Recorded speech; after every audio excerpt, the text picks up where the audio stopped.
Let me guess. There were two reasons you decided to get into video production: the fun and the money.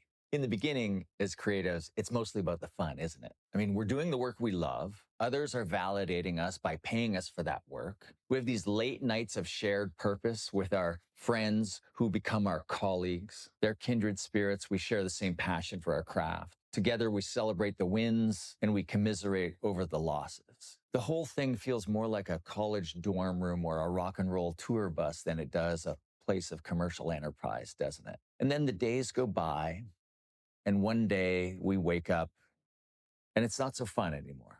Those people around us who once inspired us, we now see them as a burden. Employees that we previously looked at as friends, maybe we now see as overhead. And the late nights are now too much.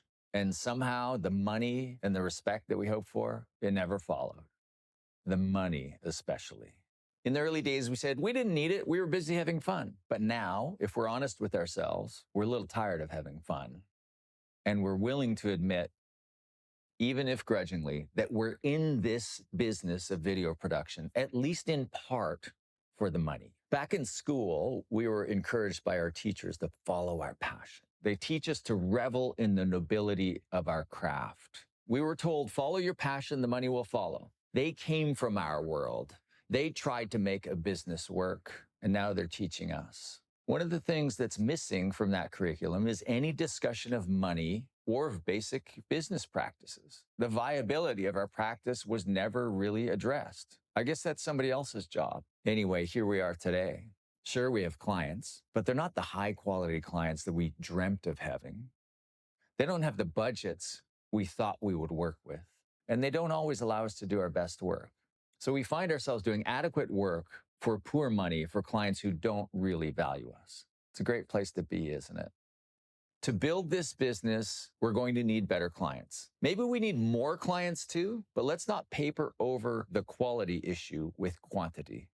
We know that we have to go out and get more of the right type of clients. But the big problem is that means we have to sell. And here's the problem, right?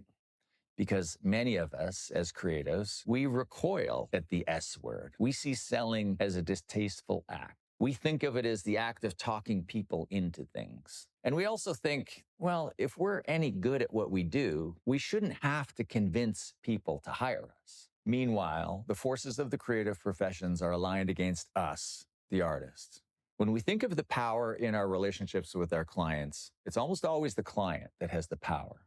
And the source of their power is not their money, but it's their alternatives to hiring us. It's their choice. The democratization and commodification of the tools of video means everyone's a videographer now. Everyone's bidding services against one another online. It's a race to the bottom. When we are seen as one in a sea of many, then we have little power in the buy-sell relationship. But a revolution is afoot.